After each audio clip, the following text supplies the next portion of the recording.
Welcome to Prince Shorthand House, exercise number 97, Sir Kailash Chandra, 100 words a minute, total 1000 words. Be ready? Start. Sir, this volume, the progress report for the year 2003-2004 is before the House, and members will have discovered for themselves that this volume is replete with useful information. It consists of a large volume of facts and figures, and it is hardly necessary for me to make a lengthy introduction.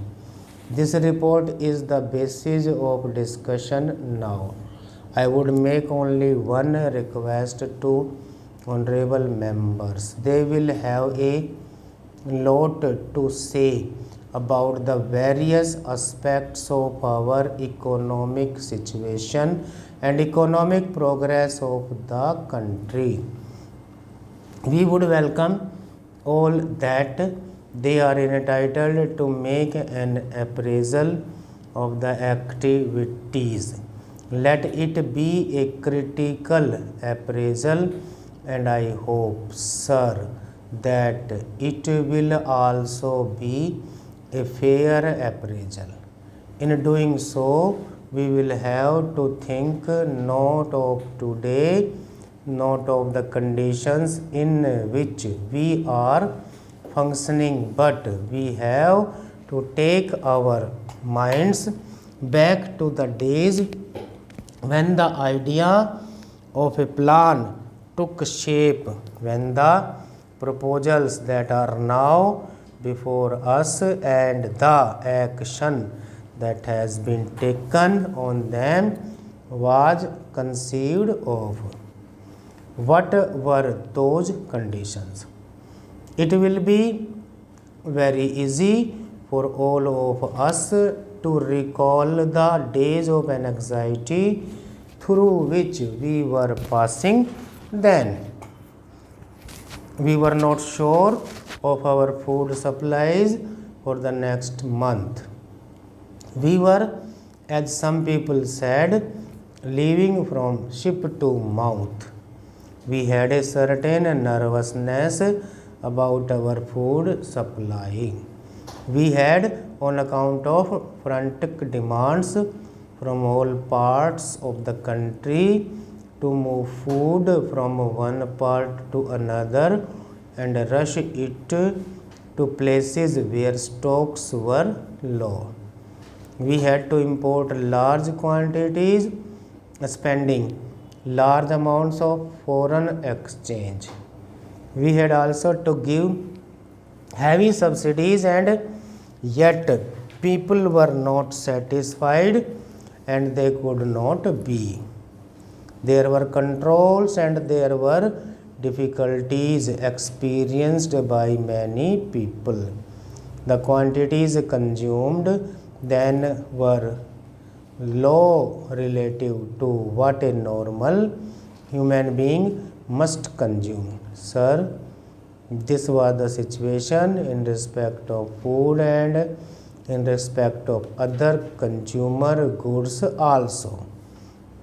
Cloth was so difficult to obtain even to cover the minimum needs of an ordinary family. We had difficulties in other directions, also difficulties about transport and so on. And then it was in those very days that the problem of rehabilitation of displaced persons was prominent.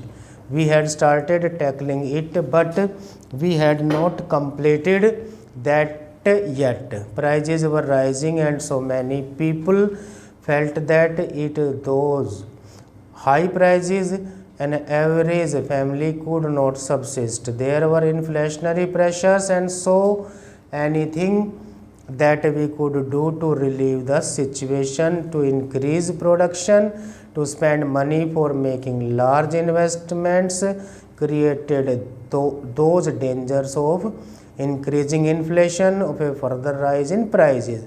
That was the dilemma. What is the position now? When we judge of ourselves today, we should not think of today on the basis of conditions today. We determine the future and our future performance, but so far as the past is concerned, it is these conditions that determine our present. What is it that we find today? Our major headaches have been relieved. Nobody can say that food is scarce. Nobody can say that cloth is not to be had. In the matter of transport, we have greatly improved, and our position in several other directions has also improved.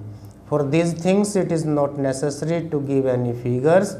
The thing is there in the air and it is part of anybody's experience in the country that the difficulties and the anxiety have more or less gone, and that we can breathe freely and can think of the future with confidence. The chief difficulty both in industry and in agriculture was, of course, that there was not enough production.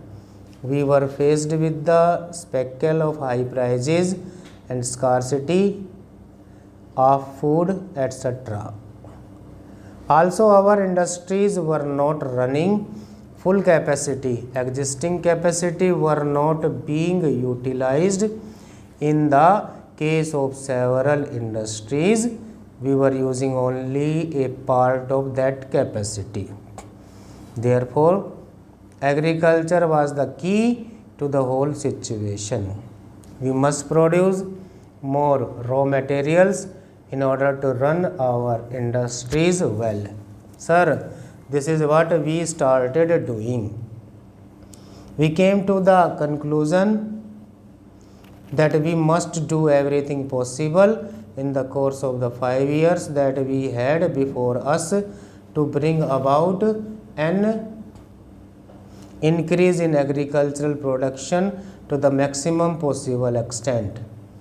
We made up our minds that we will free ourselves from the necessity of importing food from outside countries. We wanted to be relieved of this dependence. Sir, we have succeeded in that, but for doing that, we had also to decide that the major part of our resources should be applied to this sector, and we decided to increase irrigation facilities, major and minor. We decided to make programs for giving more fertilizers, manures, improved seeds and reclamation of wasteland. In all these directions, we have spent some money and we have achieved results in physical terms, and those results are very heartening. In the field of irrigation, for example, we can legitimately take a measure of pride in what has been achieved already. By the end of this year, the area irrigated by projects is expected to exceed 5 million acres. The river valley projects, which had been begun before the plan, are now making rapid progress. Work on the new river valley schemes, which were included in the past for the first time, such as the Chambal, the Kosi and the Tungbhadra, has also begun. On the Kosi, preliminary work has been completed and construction is about to begin. Some members were anxious about Kosi. Estimates of about 7 or 8 crores of rupees have been sanctioned and all preliminary work has been completed.